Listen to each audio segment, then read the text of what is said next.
Welcome back. The United Arab Emirates has denounced Djibouti's cancellation of DP World Limited's contract to run the Dorale container terminal, calling it an arbitrary flouting of a signed agreement. Dubai's government said Djiboutian authorities illegally seized control of Dorale on Thursday and that DP World has begun arbitration proceedings before the London Court of International Arbitration to protect its rights. The government of Djibouti took action in light of the recent poor performance of the port and to rectify irregularities in the agreement covering its operation. Djibouti's government said a contract signed more than a decade ago granting DP World the concession violated the Horn of African nation sovereignty. It previously claimed DP World paid bribes when the concession was awarded in 2006, allegations denied by the company and rejected by the UK High Court in 2016. The 6-year dispute threatens to sour relations between the governments of the two countries and could damp investor appetite for Djibouti. And the United States of America is targeting several millions of dollars in revenue from agriculture, and it hopes to realize this via a number of strategies. The Secretary of Agriculture, Mr. Sonny Perdue, presented some of those plans at the just concluded USDA Agri-Outlook Forum in Virginia.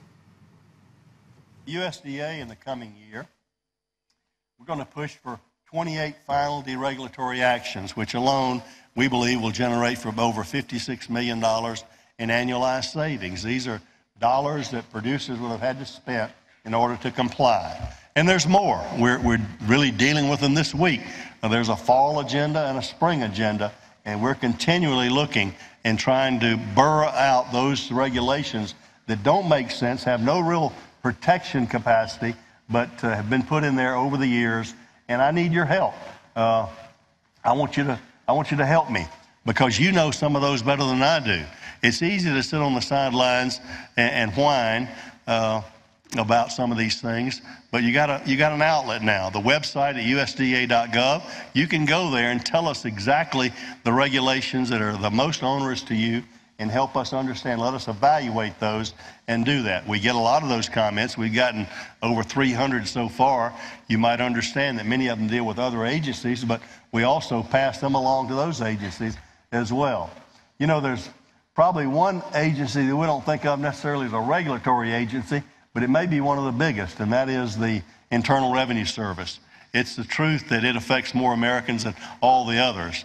And President Trump, I think, has led the way again for unleashing American productivity with massive tax reform that will affect all of us. These tax savings are showing up in the paychecks, and when you file your taxes in April, they'll be showing up in your returns there. And it's important. Obviously, the first law of agriculture is to make a profit so you might have the opportunity to pay taxes. And we're going to talk a little bit about that, because trade has a big part of that. Agricultural producers, as I indicated, are also concerned about trade, and that's with good reason. When we see the commodity situation we have here, and obviously Rob and Seth and Warren will tell you more about the facts and the predictions for the future later today, but there's some anxiety about those kind of things. I know there's also anxiety about our trade relationships. We're a little bit anxious about NAFTA, as we, certainly reasonable to believe, in other situations involving trade. But also know that President Trump, and I've watched this firsthand, is a very shrewd negotiator. I think if you watch his relationship with Congress, he kind of keeps them off balance, and sometimes they don't know what he's going to do next. So I think, again, from a negotiating standpoint, he's shrewd, he's tough, and he wants the best for the American people, American agriculture, and the American economy. And I believe he will, at the end of the day, strike the best deal for the American economy, and that includes agriculture. Because you and I know that that trade connects rural America to the global economy. That's the link, that's the bond, that's the glue that makes a difference in our lives individually where we are. Even in the face of these challenges of trade, American farmers and ranchers produce a bounty that meets the needs of with enough left over to share with the world. So trade's critical. We know that. Trade is critical for U.S. agriculture.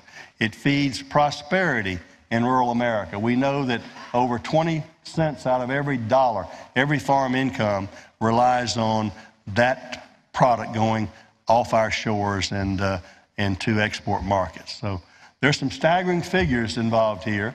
The number of, but the opportunities are also out there. The demand worldwide is out there. We know we have a growing global middle class, and that's good news because the first thing a growing middle class wants is a better diet. And they show that time and time again, and American producers are going to be there ready for them. And back here in Africa, electric car charging stations are introduced in Egypt in an effort to reduce fuel consumption and gradually decrease the country's carbon footprint. The stations were developed by Revolta, which has been studying the move and the necessary infrastructure since 2015. The company launched the stations in February in its first round and plans to reach 300 stations by 2020. Each station costs roughly 700,000 to 1 million Egyptian pounds to manufacture. The first phase, which was inaugurated on the 11th of this month, consists of 65 stations spread over Cairo, Giza, Alexandria, Port Said, Ismailia, Suez, and the Red Sea Governorate.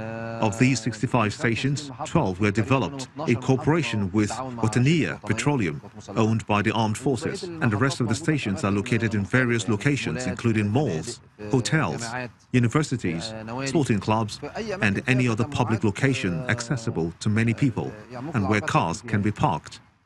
While the prices of electric cars are still much more expensive than regular fuel-operated vehicles, Revolta has plans with the Egyptian Trade Ministry to ease the financial burden of buying Teslas and Hyundais, making them more affordable for mass consumption.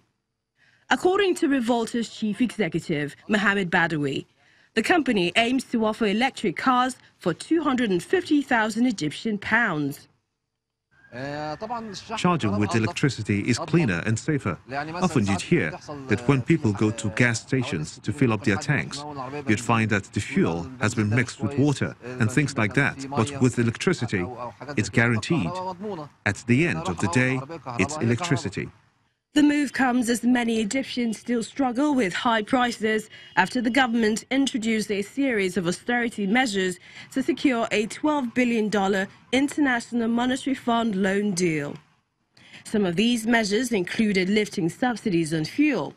As a result, Egyptian car owners may spend hundreds of Egyptian pounds to fill up their tanks, but electric cars cost much less to charge. The cost of fully charging an electric vehicle ranges from 50 to 60 Egyptian pounds, and cars can cover a distance of 250 to 320 kilometers. Because of the rise in the cost of gasoline, I believe this will be a very economical thing in Egypt, because it will save a lot of money spent on fuel. Besides, it will not need maintenance. Therefore, it will save a lot of time and money. After Egypt floated the currency in November 2016, the Egyptian pound lost nearly half its value. The government hopes that the reforms will help kickstart its ailing economy after a popular uprising in 2011 drove tourists and foreign investors away. And that's it on the program. Thank you very much for watching. I'm Chimeze Obi Iwagu.